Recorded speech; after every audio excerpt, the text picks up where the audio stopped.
कहा जाता है एक बार दुर्वासा ऋषि देवताओं से मिलने आए और वहां उनकी मुलाकात देवराज इंद्र से हुई। उन्हें देखकर दुर्वासा ऋषि बड़े खुश हुए और अपने गले से फूलों की माला निकालकर उन्हें पहना दी, लेकिन अहंकार में चूर देवराज इंद्र ने वह माला अपने गले से निकाल अपने रावत हाथी के सूंड में डाल दी। इसके बाद जो कुछ भी हुआ वह देवताओं के लिए किसी बुरे सपने से कम नहीं था और यहीं से नींव पड़ी हिंदुओं के सबसे बड़े पर्व महाकुंभ की। दोस्तों, महाकुंभ दुनिया भर में इकलौता ऐसा धार्मिक पर्व है जहां एक बार में लाखों लोग एक साथ इकट्ठा होते हैं। कहा जाता है कि महाकुंभ का दृश्य अंतरिक्ष से भी दिखाई पड़ता है और इसे यूनेस्को ने भी वर्ल्ड हेरिटेज साइट करार दिया है। लेकिन यह महाकुंभ है क्या? इस शब्द का मतलब क्या है? इसका दुर्वासा ऋषि और देवराज इंद्र से क्या ही संबंध है? क्या इसकी कहानी समुद्र मंथन से भी जुड़ी हुई है? तो आइए आज आपको बताता हूँ महाकुंभ से जुड़ी हर बात जो आपको पता होनी चाहिए। दरअसल कुंभ शब्द का मतलब होता है घड़ा। इसे अगर धार्मिक नजरिए से देखें तो महाकुंभ का मतलब हुआ अमृत से भरा विशाल घड़ा। दोस्तों, इस पर्व को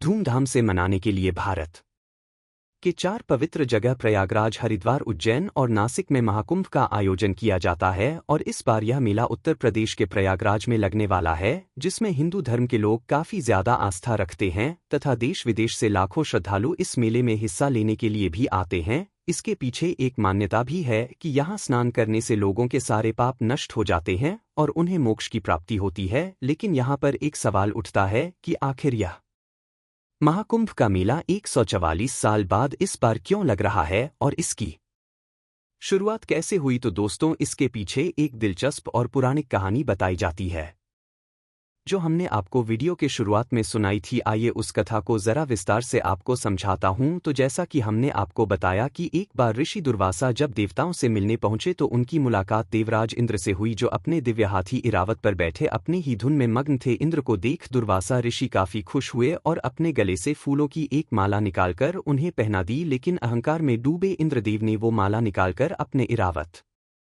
हाथी के सूंड पर रख दी। अहंकार में चूर देवराज इंद्र को यह अंदाजा भी नहीं था कि उन्होंने कितनी बड़ी गलती कर दी है। ऐसे में अब यह गलती उन्हें और पूरे देवताओं को काफी ज्यादा भारी पड़ने वाली है, क्योंकि देवराज इंद्र का हाथी रावत था तो आखिर एक जानवर ही उसे कहाँ पता था कि ऋषि दुर्वासा कौन है और इस माला की क्या अहमियत है। उसने यह माला अपनी सूं से पकड़कर नीचे फेंक दी और यही नहीं, उसे पैरों से कुचलने भी लगा। ऋषि दुर्वासा वहीं पर खड़े थे और यह सब उनके नजरों के सामने हो रहा था, जिसे देखकर उन्हें काफी ज्यादा अपमानित महसूस हुआ और उनकी आंखों में क्रोध की ज्वाला धताकुटी। उन्होंने देवराज इंद्र को श्राप देते हुए कहा, इंद्र, तुम देवताओं को बहुत अहंकार हो गया है। जा मैं तुझे श्राप देता हूँ कि जिसके अहंकार में चूर होकर तूने मेरा तिरस्कार किया है, तेरी सारी वह संपत्ति, ऐश्वर्य और साम्राज्य तुझसे छीन जाएगा। ऋषि दुर्वासा का यह श्राप सुनकर इंद्र काफी भयभीत हो गए और उन्होंने ऋषि से माफ कर देने की गुहार भी लगाई, लेकिन ऋषि का यह श्राप बदला ही नहीं जा सकता था। फिर क्या ऋषि दुर्वासा के श्राप का असर जल्द ही देखने को मिलने लगा। श्राप की वजह से सभी देवता काफी कमजोर होते चले गए और इसका फायदा उठाया राक्षसों ने। उन्होंने देवताओं पर आक्रमण कर दिया और स्वर्ग तथा देवलोक पर कब्जा भी कर लिया। अब अपनी लगातार खराब होती हालत देख सभी देवताओं के बीच हड़कंप मच गया। अपना सब कुछ गवा देने के डर से देवराज इंद्र सहित सभी देवता भागे भागे ब्रह्मा जी के पास पहुंचे और सारी कहानी उन्हें बताई, लेकिन ब्रह्मा जी को भी इसका कोई समाधान नजर नहीं आया। तब वह सभी देवताओं को साथ लेकर क्षीर सागर में आराम कर रहे भगवान विष्णु के पास पहुंचे, जहां उन्होंने विष्णु जी को ऋषि दुर्वासा का दिया श्राप तथा राक्षसों के आक्रमण की जानकारी दी। उनकी बातें सुनने के बाद विष्णु जी ने एक पल सोचा और फिर एक उपाय भी बताया। उन्होंने सभी देवताओं से कहा कि आप सब राक्षसों की मदद ले और इस क्षीर सागर का मंथन करें। इससे जो भी अमृत निकलेगा उसे ग्रहण करते ही आप सभी फिर से ताकतवर और अजर अमर हो जाएंगे। भगवान विष्णु से यह सुनने के बाद देवताओं ने राहत की सांस ली और उनका आभार जताया। इसके बाद वह राक्षसों से मिले और समुद्र मंथन के बारे में बताया। राक्षस भी अमृत के लालच में समुद्र मंथन के लिए तैयार हो गए थे। फिर क्या था, भगवान विष्णु की आज्ञा के अनुसार मंदार पर्वत को मथनी बनाकर उस पर रस्सी के जैसे बासु की नाक को लपेटा गया और समुद्र मंथन शुरू किया गया। देवता और राक्षस बासु की नाक के दोनों हिस्सों को पकड़कर एक साथ समुद्र मंथन करने लगे, जिसके परिणाम स्वरूप को कुछ समय बाद ही समुद्र से तरह तरह की चीजें भी निकलने लगी। सबसे पहले निकला हलाहल फिश, जिसके प्रभाव से पूरी सृष्टि में हाहाकार मच गया। ऐसे में पूरी सृष्टि को इस संकट से उबारने के लिए स्वयं महादेव आगे आए और उन्होंने उस विष को अपने गले में धारण कर लिया। इस विष के प्रभाव से उनका कंठ नीला पड़ गया था, जिसके बाद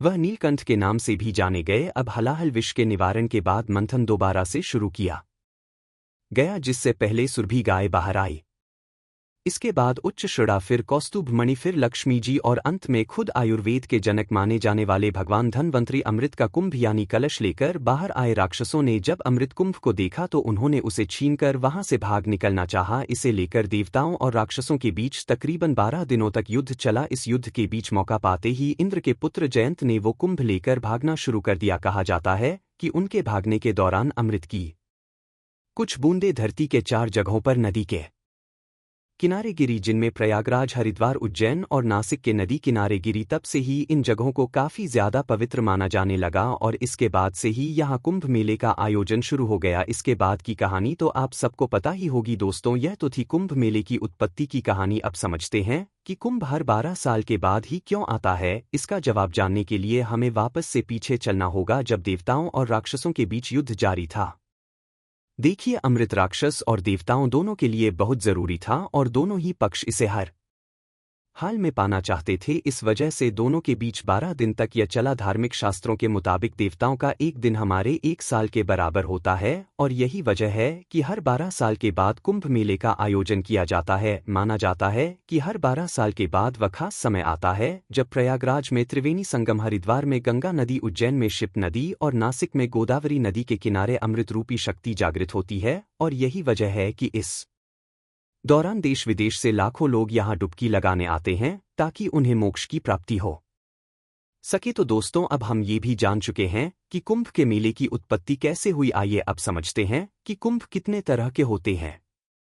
तो बता दें कि कुंभ कुल 4 तरह के होते हैं: कुंभ, अर्ध कुंभ, पूर्ण कुंभ और महाकुंभ। कुंभ मेले का आयोजन हर 12 साल के बाद हरिद्वार, नासिक, उज्जैन और प्रयागराज में होता है। बारी बारी से इसे चारों अलग अलग जगहों पर आयोजित किया जाता है। वहीं अर्ध कुंभ हर 6 साल के बाद मनाया जाता है, जिसे केवल प्रयागराज और हरिद्वार में ही आयोजित किया जाता है। हर 6 साल बाद आयोजित होने की वजह से इसे अर्ध कुंभ कहा जाता है। पूर्ण कुंभ हर 12 साल बाद प्रयागराज के संगम तट पर आयोजित किया जाता है। साधारण रूप से समझे तो हर 12 साल के बाद जो कुंभ प्रयागराज में मनाया जाए उसे कुंभ कहते हैं। प्रयागराज में मनाए जाने वाले कुंभ को बेहद शुभ माना जाता है। इसके अलावा आखिर में आता है महाकुंभ। यह मेला हर बार में कुंभ पर आयोजित किया जाता है, यानी हर 12 साल बाद आने वाले कुंभ के जब 12 आयोजन पूरे हो जाते हैं तब 144 वर्ष बाद आने वाला कुंभ महाकुंभ कहलाता है। यह महाकुंभ हमेशा प्रयागराज में ही आयोजित होता है। इस साल भी 13 जनवरी से प्रयागराज में महाकुंभ मेले का आयोजन होगा, जो 144 वर्षों के बाद आयोजित किया जा रहा है। यह महाकुंभ कुल 45 दिनों तक चलने वाला है, जो 26 फरवरी को महाशिवरात्रि के दिन समाप्त होगा। लेकिन अब सवाल उठता